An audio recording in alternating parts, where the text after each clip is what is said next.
Once upon a time, there lived two neighbors. One of them bought a shotgun. Aha, thought the other. All right, I'll buy myself a bigger gun. What could this mean, thought the first neighbor. I'll buy myself something bigger. By the end of the 1960s, the Soviet Union seemed likely to match America's nuclear arsenal. The two superpowers faced a choice: slow down their competition, the process that would be called détente, or continue an arms race that could end in all-out war.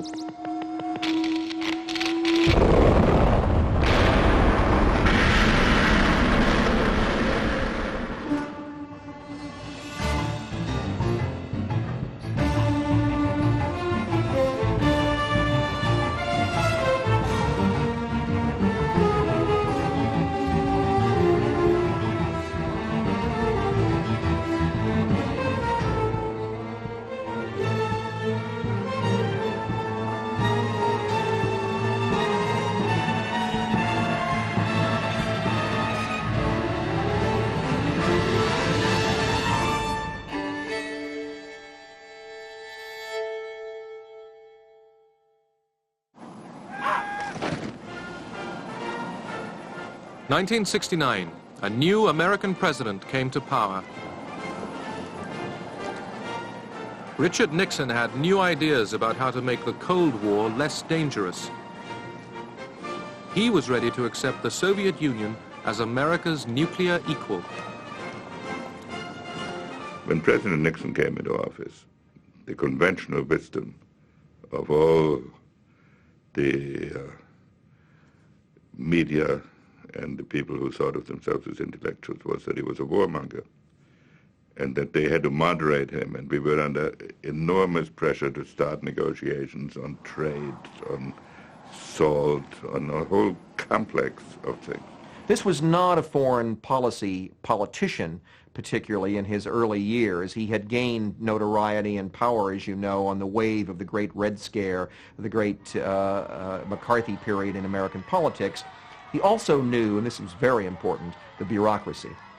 He knew that often the most difficult belligerent powers with which he had to deal were not the Soviet Union or China, but the Department of State, the Central Intelligence Agency, the Pentagon, the Department of Defense, those belligerents arrayed along the Potomac.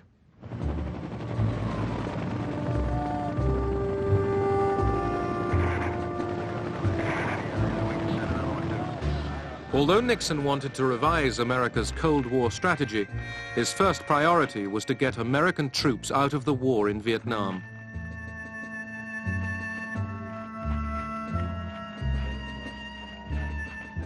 By 1969, this war had cost the lives of 30,000 GIs, and there was still no end. When I became Secretary of Defense, there were 550,000 men on the ground in Vietnam, another 1,200,000 in Asia in the Navy and the Air Force supporting this operation. It was a big war. America's ally, President Thieu of South Vietnam, met Nixon on Midway Island. Nixon told Thieu he planned to pull out American troops and hand over the ground war to the South Vietnamese. Vietnamization was the term that I coined in order to get people thinking about the responsibilities the Vietnamese had there. So we came in and said, that's fine as long as you leave behind a well-trained South Vietnamese army and equip us so that we could take care of our own destiny. In July 1969, the first American troops were pulled out.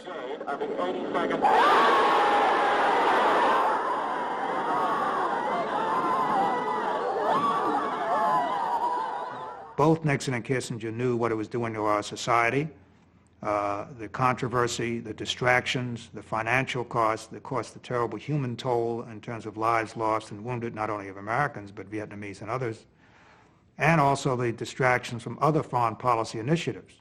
It's one reason that Nixon and Kissinger wanted to open up with China and to improve relations with Russia, partly to try to bring pressure on the Vietnamese to negotiate a settlement, partly to show a dramatic forward movement of our foreign policy that we were not crippled and paralyzed by the Vietnam War. Hanoi had put on its own pressure with an offensive in the south.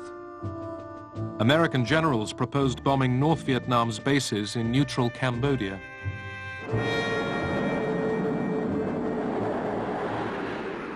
Nixon agreed to the bombing, but insisted the raids in Cambodia be kept secret. Doors open at 30 TG, coming up on 30 TG. Stand by to release, ready now. I'm sorry. Time, ready now.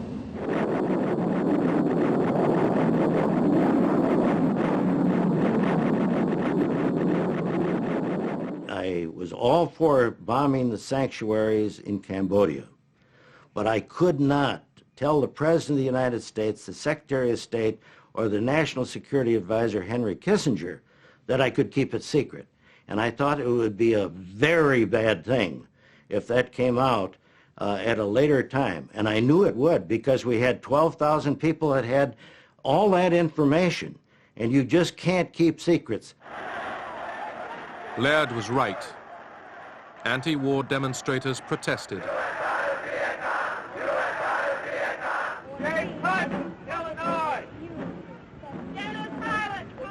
They called out the names of soldiers killed in Vietnam. Richard Nixon could look out the window of the White House and see a mob of people marching in the street, protesting the war in Vietnam, for instance. He could take a 3x5 card out of his pocket and take a look. And the polls showed him with the confidence of 70–75% of the American people. And he'd say, I'm not going to let those people in the street make foreign policy for this country. And so tonight, to you, the great silent majority of my fellow Americans, I ask for your support. I pledged in my campaign for the presidency to end the war in a way that we could win the peace. I have initiated a plan of action which will enable me to keep that pledge. The more support I can have from the American people, the sooner that pledge can be redeemed. For the more divided we are at home, the less likely the enemy is to negotiate. Nixon believed, I think correctly, that the opposition to the war was mostly about the draft and the casualties and not about the American presence. The Americans didn't care if we were bombing Hanoi. They didn't care if there were American airplanes around. What they didn't like was the fact that young American men were being drafted, sent to Vietnam, and being killed. The bombing of communist bases in Cambodia was no miracle cure. Okay. 100 meters away from it now, just from here. American GIs still came under attack in South Vietnam. All right, who's wounded? All right, give me some cover.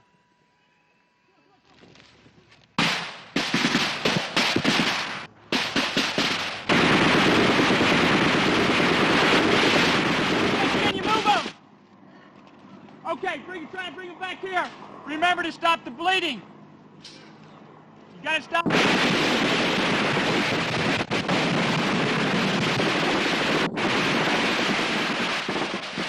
Nixon now ordered a ground assault into Cambodia. Anybody out here?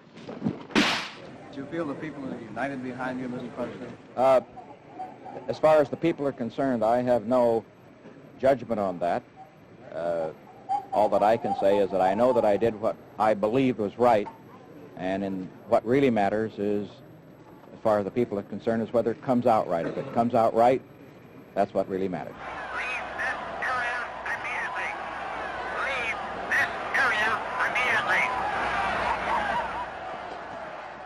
Nixon's invasion of Cambodia produced violent protests on American campuses. Ready position.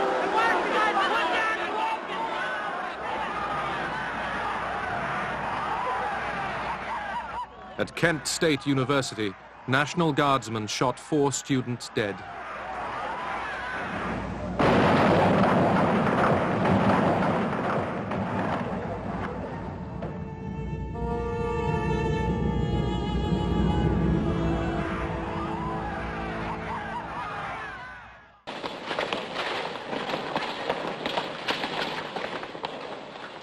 Every year, in the early spring and late autumn, the Soviet Army gets its new recruits. The forces are inconceivable without strong, agile men possessing stamina.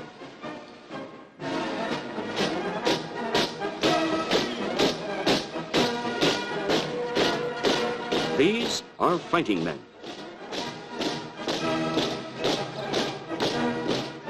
Fighting men alone could not guarantee security. Soviet leaders wanted arms agreements that recognized their nuclear parity with America. They also wanted American understanding in their quarrel with China. The Communist Party chief, Leonid Brezhnev, championed relaxation of Cold War tension with America, the policy that would be called Détente. He was on his way to the very top of Soviet power. Brezhnev was a sincere person in many ways. He had been through the great patriotic war from beginning to end. He returned with the very strong conviction that he had to do his best to prevent war. This was illustrated every time he went to a collective farm or factory. He would ask people, "How are things?" And they would complain, but then they would say, "Well, we can put up with it as long as there is no war."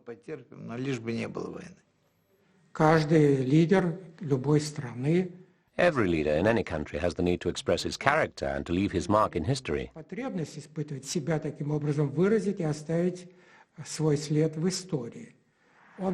He wanted to become the leader of the Soviet government.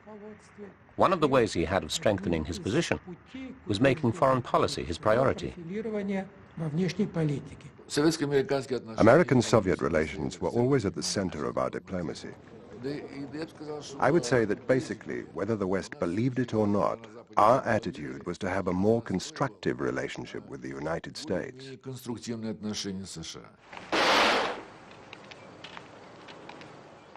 In Europe, the Cold War showed itself most painfully in the Iron Curtain that divided the two Germanys.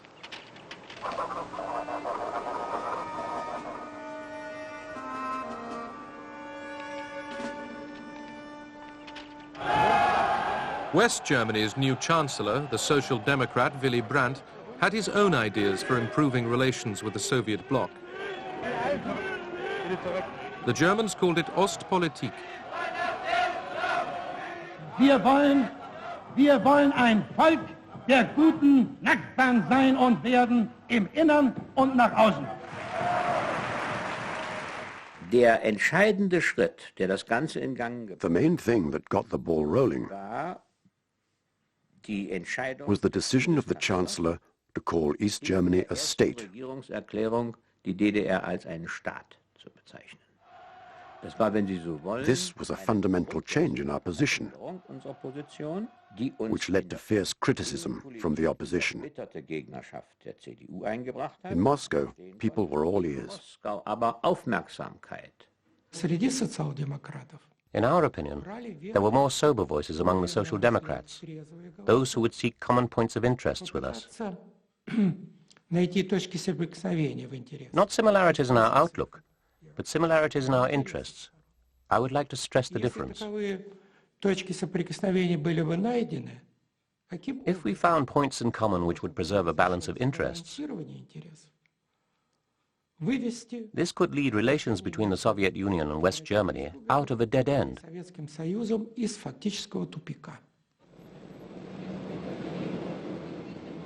Willy Brandt became the first West German Chancellor to visit East Germany.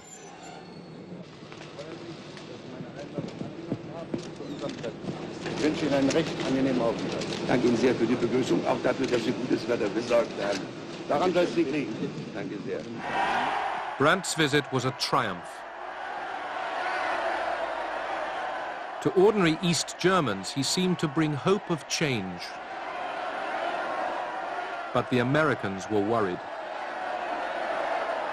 My first reaction to Ostpolitik was concerned that it would lead to German nationalism, that if Germany operated on its own vis-à-vis the East, it would emphasize its own national concerns, if not immediately, then over a period of time. Das Echo auf das, was wir uns vorgestellt haben. The response we got from Nixon and Kissinger was one of doubt and suspicion. Skepsis war Misstrauen. Had we thought about everything? I had informed Kissinger shortly before we got into office what we planned to do. He asked a lot of questions. Und hat viele Fragen gestellt. We reached the point where I said, I am not here to consult, but to inform. Zu konsultieren, sondern zu informieren. Das war ein Ton, This was a tone unheard of in Washington. Noch nicht gehört hatte. While the danger we feared was real, the best way to avert it was not to fight it and then be accused of being the cause of permanent German partition, but rather to help guide it in a direction that was compatible with Allied policy. And so we established another back channel to Brandt through his associate Egon Bahr, and to the Soviets via Dobrinin and Falin. And we insisted that before anything could be concluded with respect to Germany, absolute assurances had to exist with respect to our position in Berlin. Brandt's next destination was Moscow. He hoped to remove Russia's fear of its old German enemy. Brandt was willing to recognize Europe's post-war borders and the division between East and West. Der Moskauer Vertrag war natürlich The Moscow Accords were the key to our bilateral treaty system with the East. Systems zum Osten. The Federal Republic ceased being an excuse for the Soviet Union to keep the Eastern Bloc in line. The treaty was a signal from Moscow that there was a readiness for change. Willy Brandt flew to another old German enemy. In dem Wunsch, durch einen Vertrag dauerhafte Grundlagen für ein friedliches Zusammenleben zwischen der Bundesrepublik Deutschland und Polen zu schaffen, reisten Bundeskanzler Brandt und Außenminister Scheel nach Warschau. Brandt had come to recognize Poland's western border, carved out of territory seized from Nazi Germany in 1945. The German Chancellor visited the site of the Warsaw Ghetto. Words failed him. He knelt at the memorial to Jewish fighters who resisted the Nazis.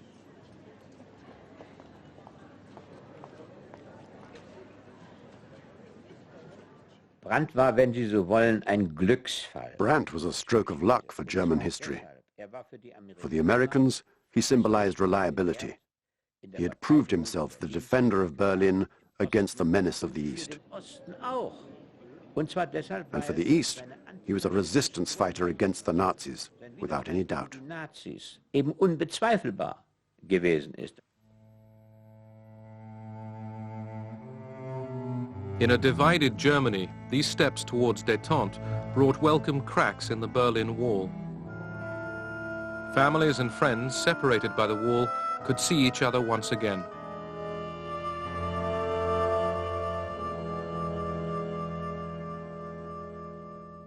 Okay, fine, we'll call you later. The architects of America's new approach to the Cold War were Richard Nixon and his national security advisor, Henry Kissinger. Henry was very temperamental, very bright, very territorial, very insecure. You could say the same thing about Richard Nixon. And they complemented one another a lot of the time. At the same time, they were rivals. They fought with one another. They fought not with one another, but behind one another's backs. They were devious. Die embassies, so basically what is happening. The two men preferred to work in secret. Through back channels, they set up summit meetings in Beijing and Moscow. Well, we have a variety of independent sources also. Yeah, I know. None of them reliable. None of them totally reliable. That's right. Nixon and Kissinger wanted the summits in China and the Soviet Union to help America get out of Vietnam. They also hoped to bring China into their diplomatic game. The principal reason for seeking a rapprochement with China was to restore fluidity to the overall international situation. If there are 5 players and you can't deal with one of them, this produces rigidity. Secondly, we wanted to demonstrate to the American public that Vietnam was an aberration, that we had ideas for the construction of peace on a global scale. Soviet leaders were alarmed after Kissinger, and then Nixon returned jubilant from China. Not only have we completed a week of intensive talks at the highest levels, we have set up a procedure whereby we can continue to have discussions in the future. We have demonstrated that nations with very deep and fundamental differences can learn to discuss those differences calmly, rationally, and frankly, without compromising their principles. It was a great scare for our leaders, who decided that an anti-Soviet coalition was being formed, which included not only America and NATO, but also China. We felt we were being surrounded. The Moscow reaction was that a summit which we had tried to achieve before the trip to China, and in which they had been stonewalling us and tried to use it to, well, to put it kindly, blackmail us into untoward concessions, or concessions we thought were untoward. Suddenly, they agreed to the summit, and it unfroze our relations. In March 1972, North Vietnam launched a new offensive in the south. Nixon responded with more air attacks.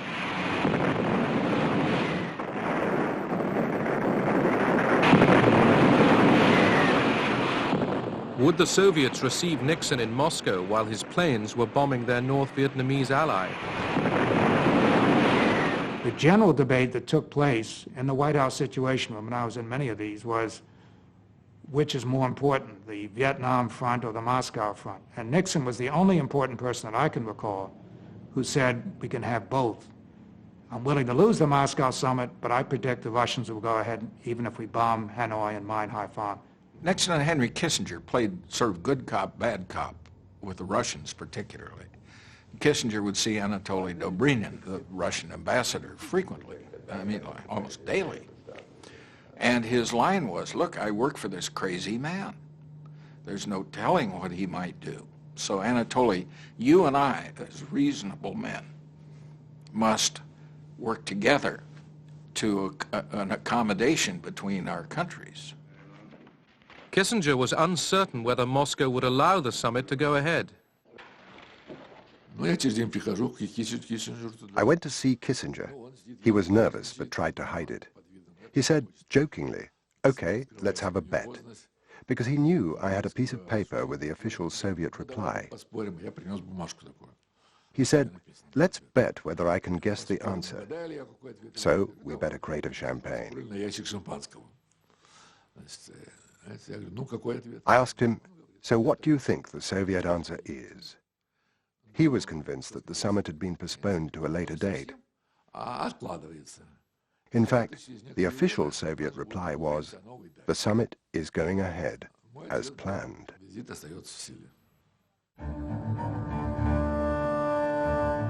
May 22nd, 1972. Richard Nixon became the first serving American president to be received in the Kremlin. The summit reached agreements to limit offensive and defensive nuclear weapons, and it laid the foundation of Détente. For Brezhnev and Nixon, this was the most dramatic proof yet of the new relationship between their two countries. But first, the Soviets had to make their point on Vietnam. President Nixon, Dr. Kissinger, myself, and one other officer, 4 of us, went out to Brezhnev's country dacha. And there we saw Brezhnev, Kosygin, Podgorny, and the National Security Advisor on their side, 4 and 4. We sat for 3 hours in a dacha in which each of the Russian leaders took an hour to blast the United States for its Vietnam policy, absolutely attacking Nixon and the United States. Nixon knew what they were doing, namely they were writing a transcript to send to Hanoi. So he listened patiently, didn't get overly argumentative, basically just took it.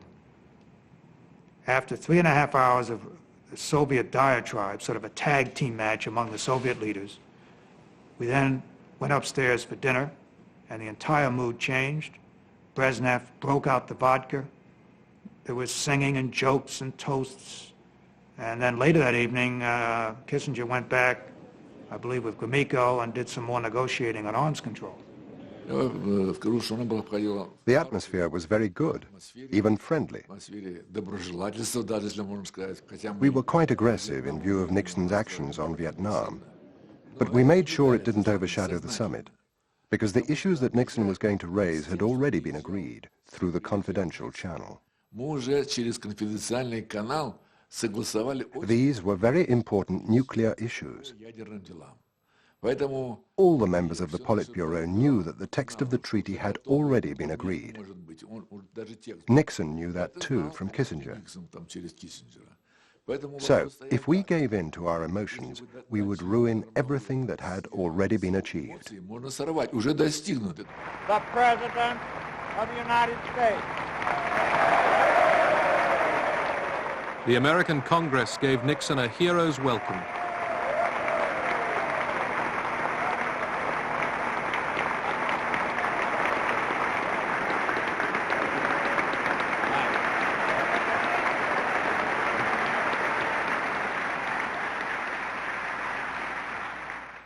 Last Friday in Moscow, we witnessed the beginning of the end of that era, which began in 1945. We took the first step toward a new era of mutually agreed restraint and arms limitation between the two principal nuclear powers. With this step, we have enhanced the security of both nations. We have begun to check the wasteful and dangerous spiral of nuclear arms, which has dominated relations between our two countries for a generation. We have begun to reduce the level of fear by reducing the causes of fear for our two peoples and for all peoples in the world. 2 weeks after Nixon's return from Moscow, 5 men working for his re-election campaign were arrested for breaking into the Washington headquarters of the Democratic Party. It was the start of a major scandal, Watergate.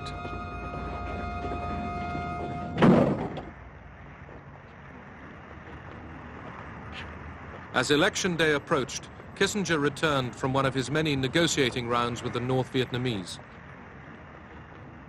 He told Nixon he at last had a deal on Vietnam. The North Vietnamese negotiator, Le Duc Tho, presented to Dr. Kissinger a draft agreement on restoring peace and ending the war in Vietnam. And the first thing he said when he presented that document to Dr. Kissinger was, "You are in a hurry, are you not?"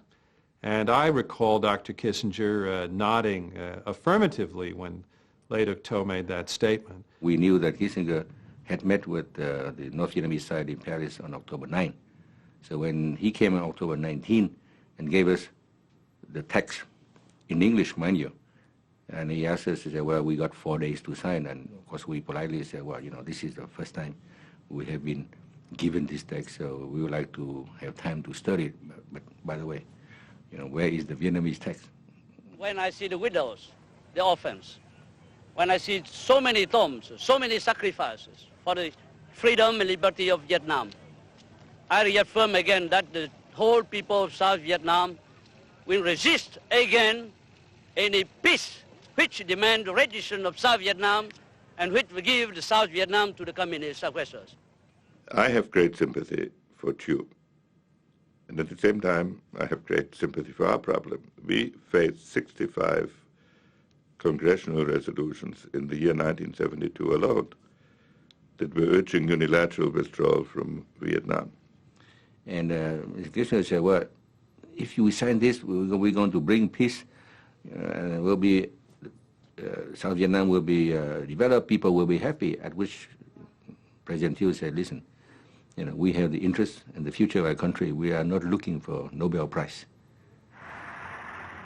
South Vietnam refused to sign. With his deal facing collapse, Kissinger hastily reassured Hanoi America still wanted an agreement. We believe that peace is at hand. We believe that an agreement is within sight. It is inevitable that in a war of such complexity, that there should be occasional difficulties in reaching a final solution.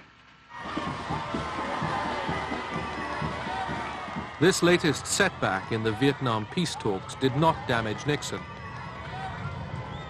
He was easily re-elected for a second term.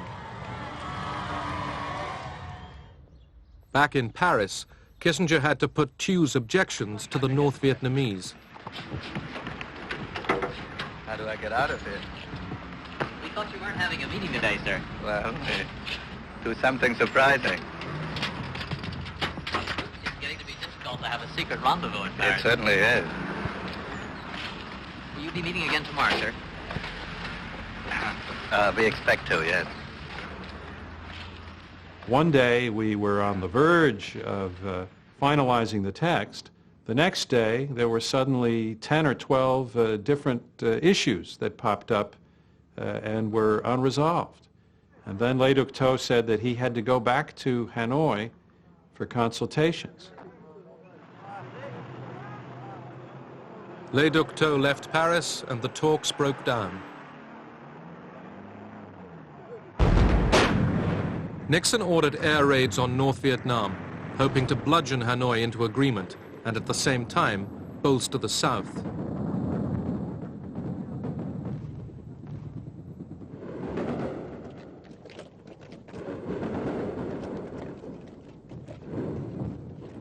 Over 12 days, Hanoi and Haiphong came under the most sustained bombing campaign of the war. The bombing served its purpose. North and South Vietnam were ready to agree to the deal that Kissinger put together.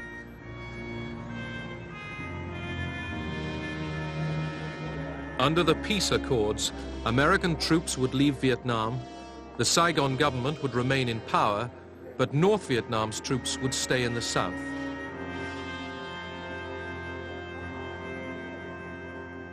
Nixon called it peace with honor.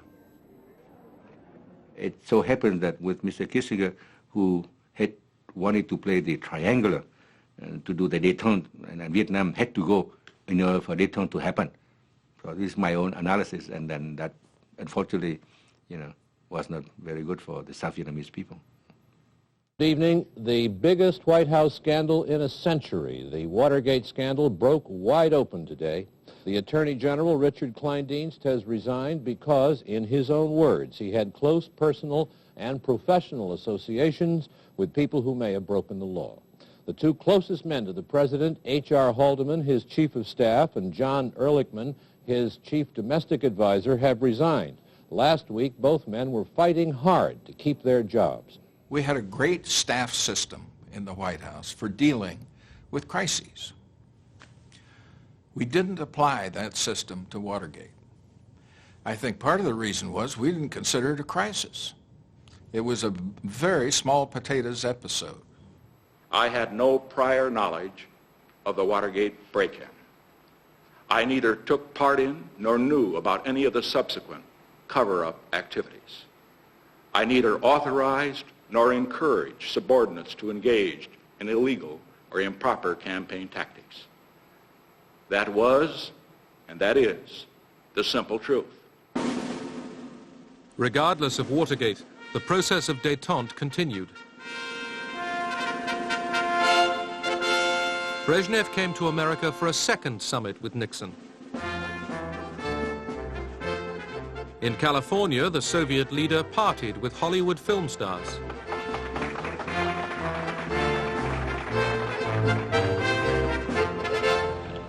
The Russians were still keen to deal with the American president.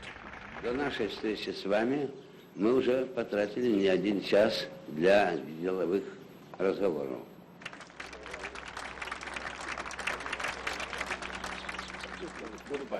Goodbye.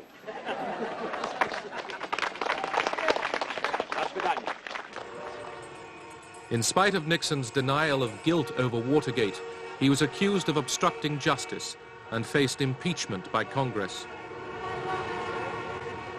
In August 1974, Richard Nixon, the man who took America into détente, gave up the fight and resigned.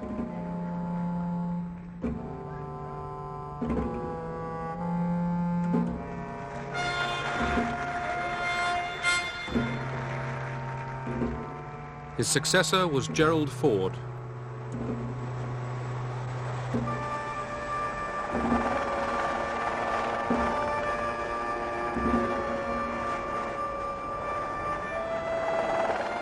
The Soviet leadership was astonished by Nixon's downfall. They thought, how could the most powerful person in the United States, the most important person in the world, be legally forced to step down for stealing some silly documents? It was so contrary to the mentality of the Soviet leaders that a person in such a senior position could be removed by legal means. They simply couldn't understand it.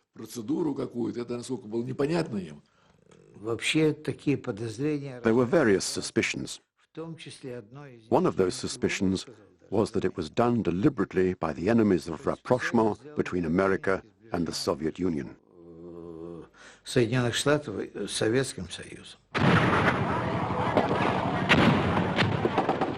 In Vietnam, the 1973 peace accords had not stopped the fighting. By April 1975, South Vietnamese troops were struggling to defend Saigon against Hanoi's final offensive. They could expect little help from the Americans.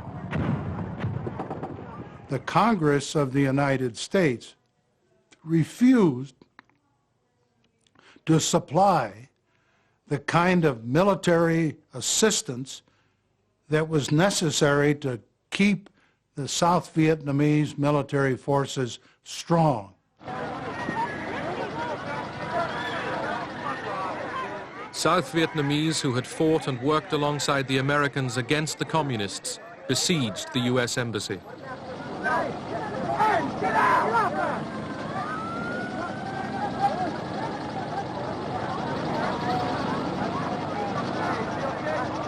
The Americans were getting away, but they had lost the war, and now they could not even save thousands of their South Vietnamese friends. The American experience in Vietnam, and particularly my own, had been like a B-52 strike from 60,000 feet up. Oh, we'd done a lot of damage, but very seldom did you have to gaze upon the consequences of that damage.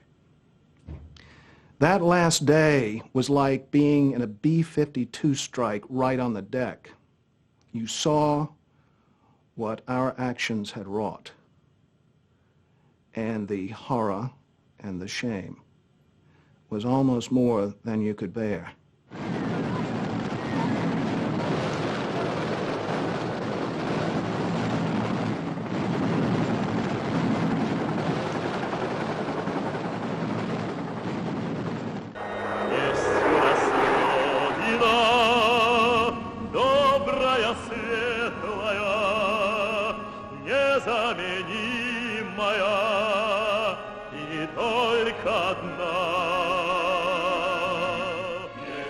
The Soviet Union proclaimed itself confident. It believed it was a superpower equal to America and boasted history was on its side. This rosy view ignored one problem. The treatment of Soviet dissidents like the writer Alexander Solzhenitsyn threatened to derail Détente.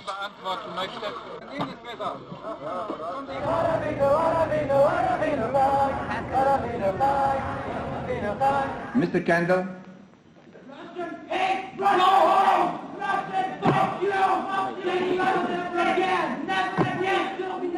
American passions flared over restrictions on the emigration of Soviet Jews. The questions of Jewish emigration from the Soviet Union and of human rights were a very strong irritant. These issues were raised regularly by the US Congress and by demonstrations organized by pro-Israeli activists, and sometimes by hooligans.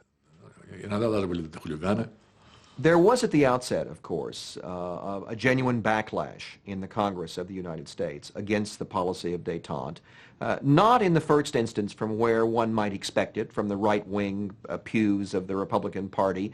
It came instead from the traditionally right-wing Democrats, the hard-line, sort of Cold Warrior Democrats like Scoop Jackson.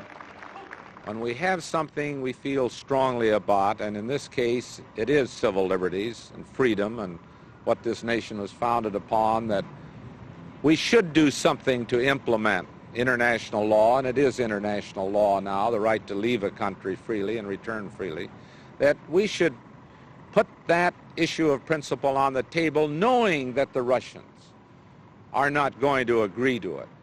The debate about détente took a very curious form, because some liberals seem to take the view that maybe tension wasn't all that bad. And they suddenly developed theories of the need to intervene in human rights procedures that we never heard before, and that was strenuously rejected before. In the Soviet Union, where memorials kept alive the remembrance of a terrible war, Détente had few enemies.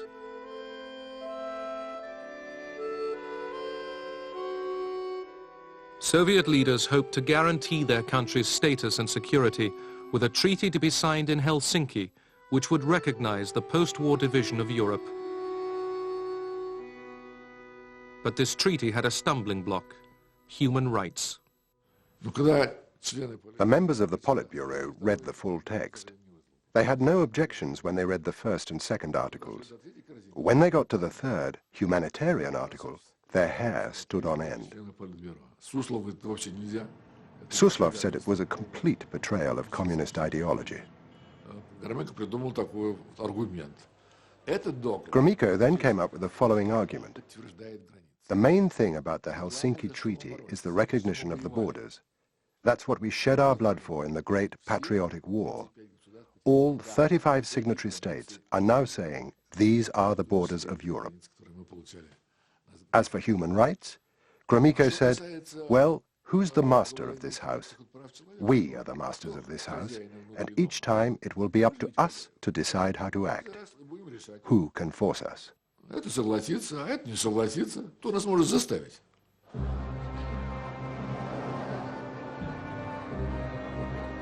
After overcoming the doubts of his colleagues, Brezhnev arrived in Helsinki, keen to cut a figure among leaders from East and West.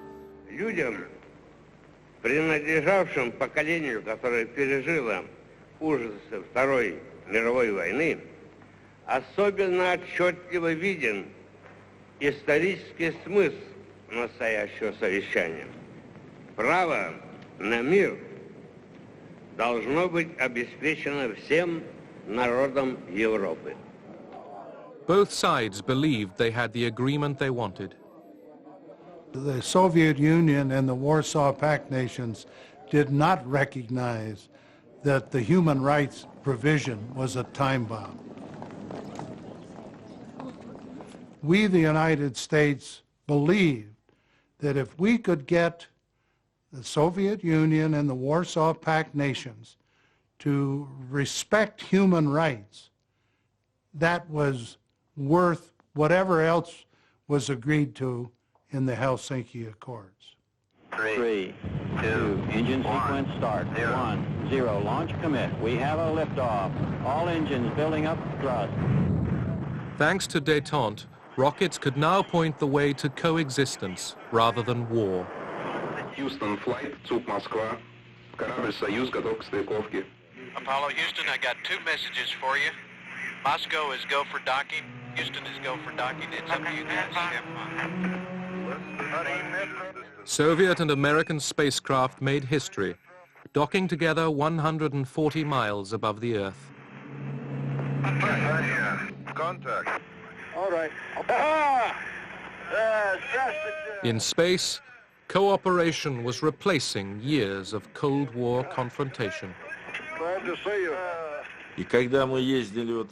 When we went to the United States for training, we met the Americans.